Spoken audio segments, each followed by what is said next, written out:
I spent my whole life raising my son alone, but the woman he wanted to marry looked me in the eyes and told me I was no longer part of his family.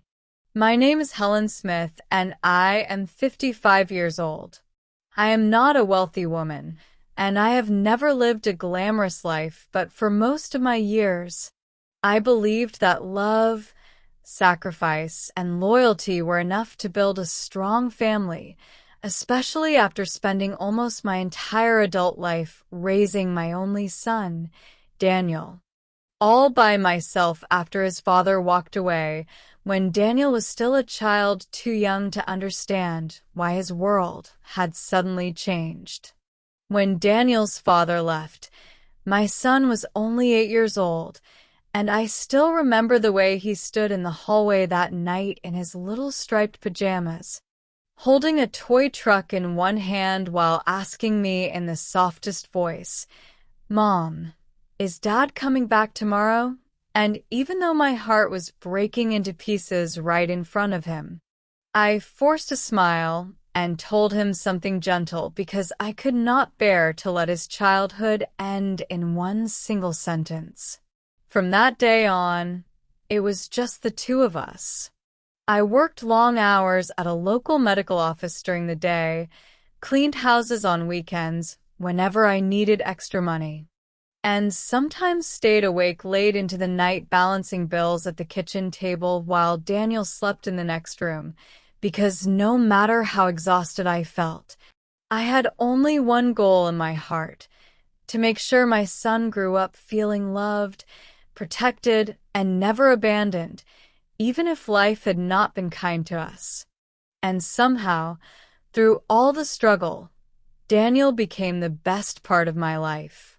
He grew up into a thoughtful, hardworking, and gentle young man, the kind of man who always opened doors for others, who remembered birthdays, who called me after long days just to ask if I had eaten dinner.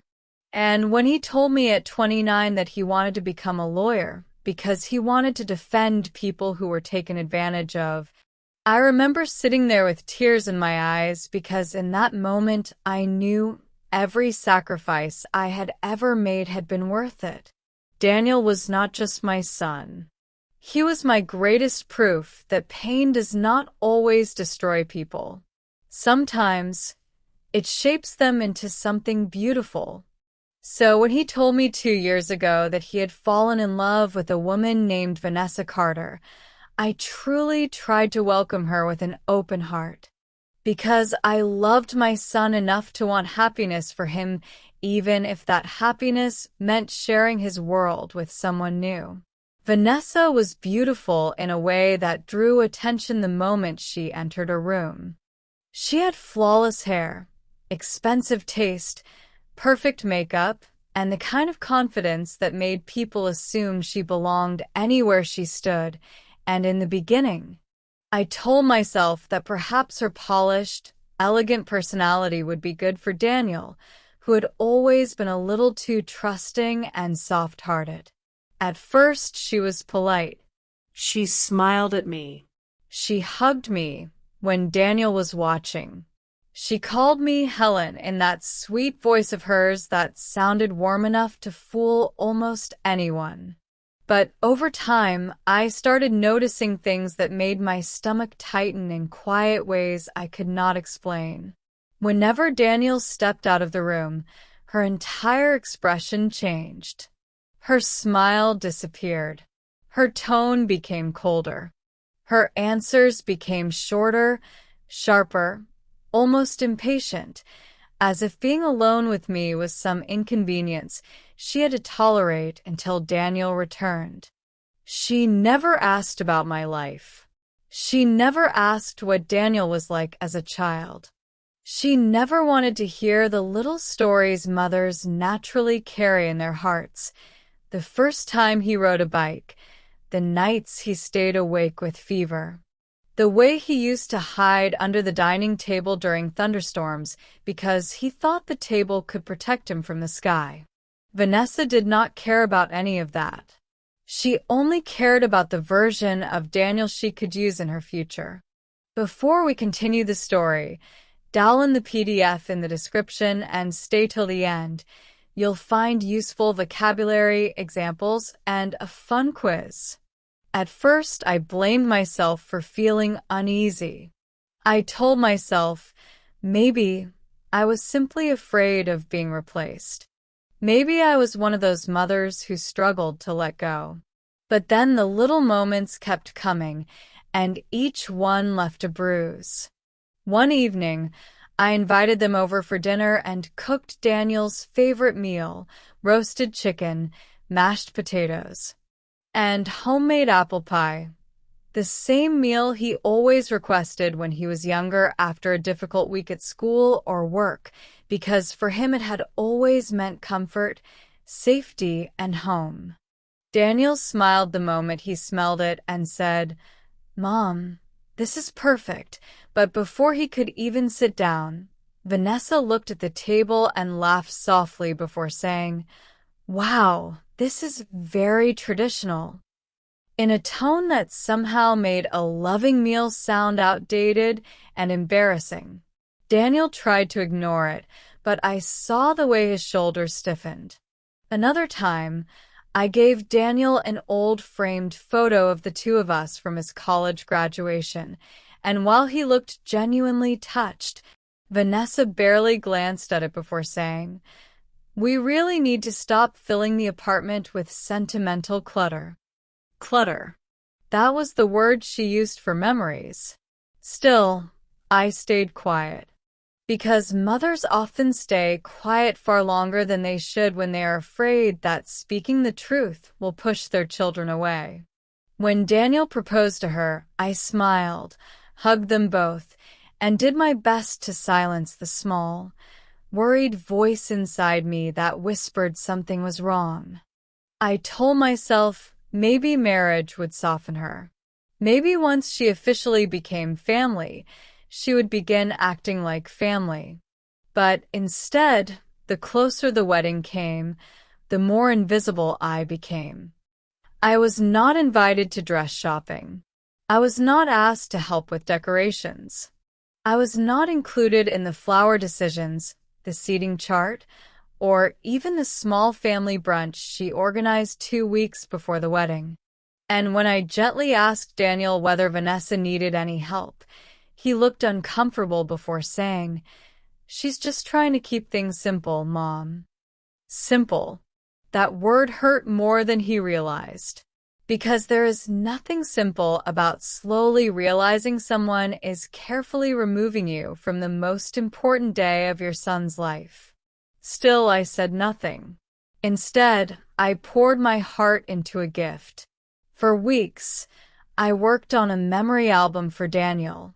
Not childish or oversized, but elegant and carefully made, with photographs, handwritten notes, small keepsakes, and little pieces of our life together pressed between the pages like fragile proof that the years we shared had mattered. I wanted to give it to him the night before the wedding. I wanted him to have something real, something that reminded him where he came from. The rehearsal dinner was held at a beautiful lakeside restaurant just outside the city, with warm lights hanging from the ceiling and soft music floating through the air. And when I arrived that evening holding the memory album wrapped in cream-colored paper, I truly believed the night might still hold some kindness. For a while, everything looked lovely. People were laughing. Glasses were clinking. Family members were taking pictures. Daniel looked nervous but happy in that sweet, sincere way only he could, and watching him smile in his dark suit made me feel emotional enough that I had to look away for a second just to steady myself. Then Vanessa approached me. At first, her smile looked harmless. She touched my arm lightly and said, "Helen, can I speak to you for a second?" And because I did not want to create tension, I followed her down a quieter hallway near the back of the restaurant, where the music sounded distant and the air felt strangely colder. She looked at the wrapped album in my hands. Then she looked directly into my eyes. And with a calmness that made her words feel even more cruel, she said, "After tomorrow, you need to understand that Daniel is my husband, my future, and my family now, and honestly, there isn't really a place for you in that life anymore." For a second, I could not breathe. I just stared at her, certain I had misunderstood. But she did not stop. She tilted her head slightly and added, "You've already done your part. You raised him. That chapter is over. Now it's my turn, and I think it would be healthier for everyone if you learned how to step back instead of clinging so tightly." The words hit me so hard I felt physically weak. I looked down at the album in my hands, suddenly ashamed of a love I had spent weeks trying to package beautifully. When I finally found my voice, it came out thin and shaking. "Vanessa," I said quietly, "I'm his mother." And she gave me the coldest smile I had ever seen. "Exactly," she said. "Not his wife." Then, as if she had not already cut deeply enough, she looked at me one last time and said, "Please don't make tomorrow awkward by acting emotional. This day isn't about you." And then she walked away. Just like that. As if she had not shattered something sacred inside me. I stood in that hallway for what felt like forever, unable to move, unable to think, unable even to cry at first because the shock was too sharp, too sudden, too humiliating. When I finally left the restaurant, I did not say goodbye to anyone. I drove home in silence with the memory album still on the passenger seat beside me, and when I walked into my house, the quiet felt unbearable. That night, I sat alone at my kitchen table and slowly unwrapped the album again. I turned every page with trembling fingers. There was Daniel at 5 years old, holding a pumpkin almost bigger than his body. There he was at 11 with a missing front tooth and scraped knees after learning how to skateboard. There he was at 17, standing proudly in his graduation robe, while I cried behind the camera because I could not believe how quickly little boys become men. And as I looked at each memory, I felt something shifting inside me. The sadness was still there, but beneath it, something colder was growing. Not revenge, not hatred, just a quiet, painful kind of clarity. By the time the clock passed midnight, I had made a decision I never thought I would make in my life.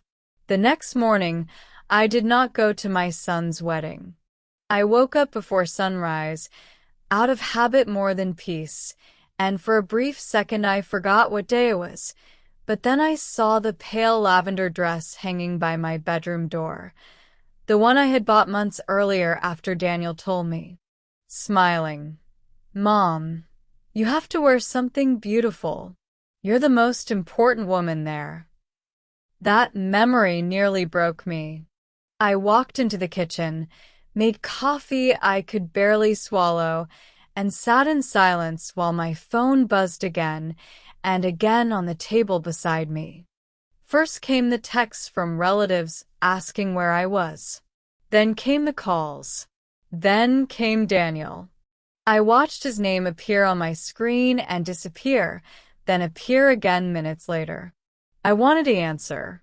God, I wanted to answer. But every time I reached for the phone, I heard Vanessa's voice again in my head. "There isn't really a place for you in that life anymore." So I stayed still. At around 9:30, Daniel left me a voicemail. His voice sounded strained and confused. "Mom, where are you? Vanessa said you weren't feeling well, but that doesn't sound right. Please call me back. Please." I cried after hearing that. Not loudly. Just the kind of silent crying that leaves your chest aching long after the tears stop. At 10:15, my younger sister, Carol, showed up at my door still wearing her navy blue wedding dress and half-done makeup, clearly having rushed over in a panic. The moment she saw my face, she knew something was wrong. She stepped inside and asked, "Helen, what are you doing? Everyone is asking for you. The ceremony starts soon." I looked at her and said the words I never thought I would say. "I'm not going." Her expression changed instantly. "What?" So I told her. I told her everything Vanessa had said the night before. Every word, every insult, every cruel little reminder that I was being pushed out of the life I had spent years helping build. Carol sat down slowly, staring at me in disbelief. Then she whispered, "Oh my God, she actually said that to you?" I nodded, and for a long moment, neither of us spoke. Finally, she reached for my hand and said, "Helen, if you don't go, this will destroy Daniel." I closed my eyes and whispered, "Maybe going would destroy me." She had no answer to that. At exactly 11 o'clock, the church bells began ringing in the distance. That was when the ceremony was supposed to begin. I sat frozen on my couch, listening to those bells while feeling as though I was mourning something much bigger than a wedding. I thought maybe this was the end. Maybe I would always be remembered as the mother who did not show up. Then, 20 minutes later, my phone rang again. It was Carol. The second I answered, I knew something had happened. Her breathing was uneven. Her voice was low and stunned. "Helen," she whispered, "the wedding is over." I sat up so quickly my coffee cup nearly fell from the table. "What do you mean, over?" And then she told me. Everything had collapsed less than an hour before the ceremony. Daniel had been getting ready with his groomsmen in a side room near the church when his best friend, Michael, rushed in carrying his phone and looking like he had seen a ghost. Someone had sent him screenshots, photos, and messages from an anonymous account.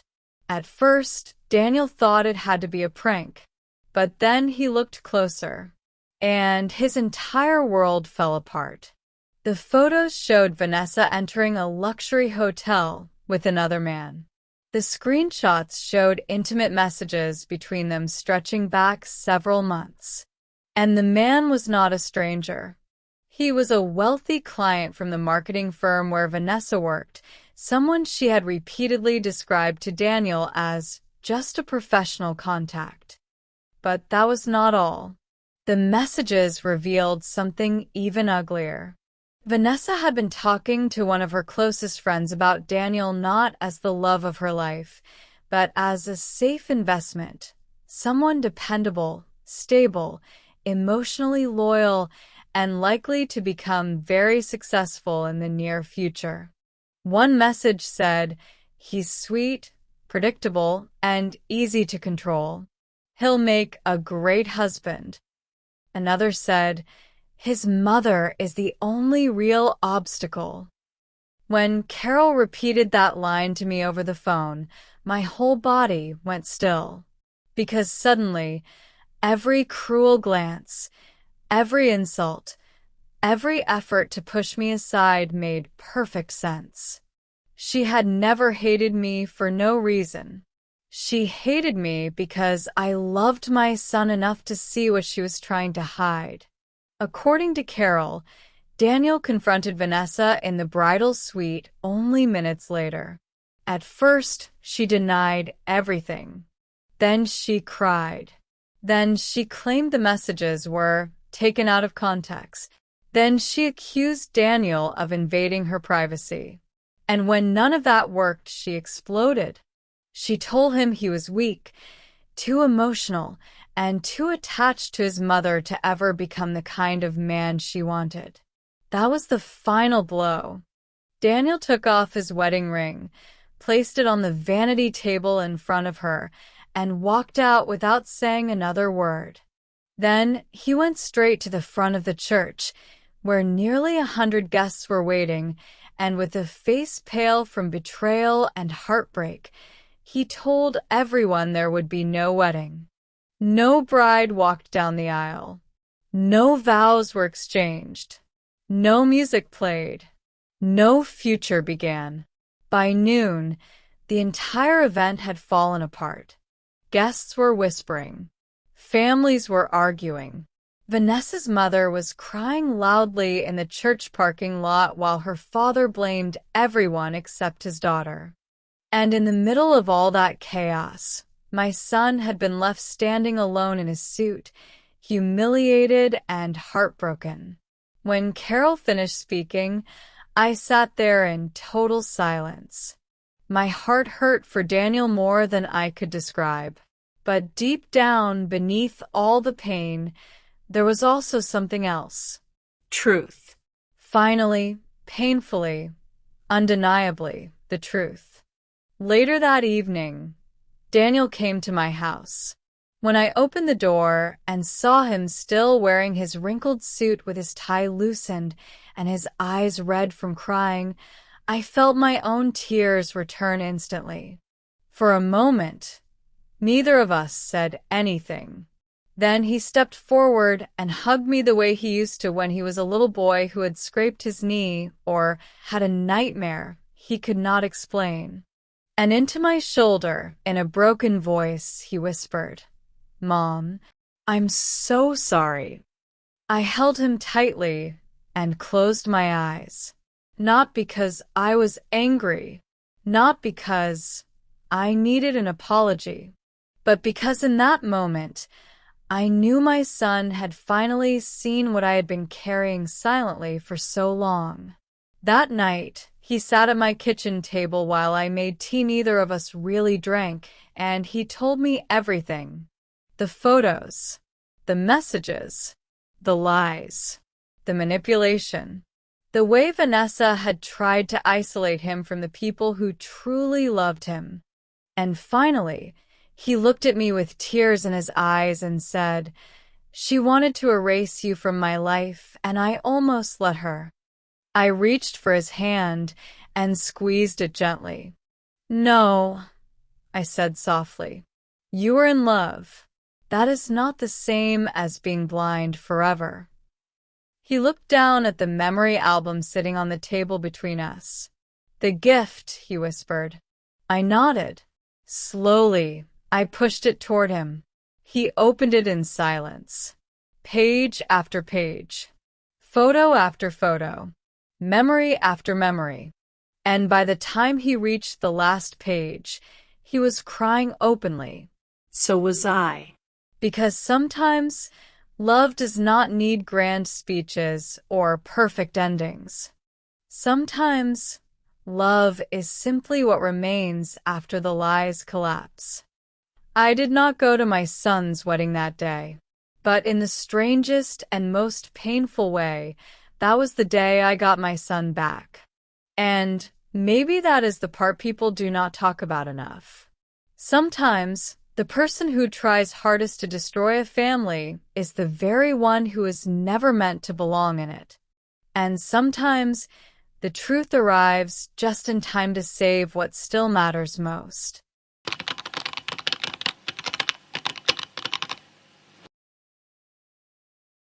In this section, I'll show you some important words from the story, their meanings, and a simple example to help you understand and use them.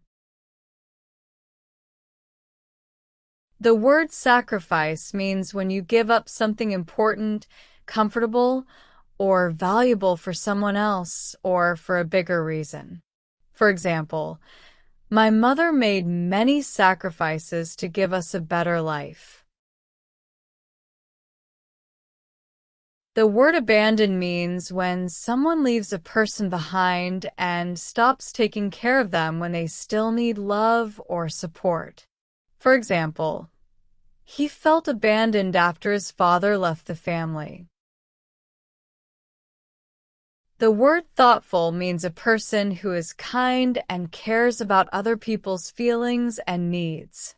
For example, it was very thoughtful of her to call and check on me. The word polished means someone who looks very neat, elegant, confident, and well-prepared. For example, she looked very polished during the meeting. The expression sentimental clutter means objects, photos, or old things that have emotional value, even if they do not seem useful to others. For example, those old letters may look like sentimental clutter, but they're very special to me. The word invisible means feeling ignored, unnoticed, or unimportant, as if no one sees or values you. For example, I felt invisible when everyone ignored my opinion. The word humiliated means feeling deeply embarrassed, ashamed, or hurt because of the way someone treated you. For example, she felt humiliated after being laughed at in front of everyone. The word shattered means feeling emotionally broken or deeply hurt because of something painful or shocking. For example, he was shattered when he learned the truth. The word manipulated means when someone is controlled or tricked in a dishonest way for another person's benefit. For example, he realized too late that he had been manipulated. The word betrayal means a painful act in which someone you trust lies to you, hurts you, or is not loyal to you. For example, the betrayal hurt her more than the truth itself.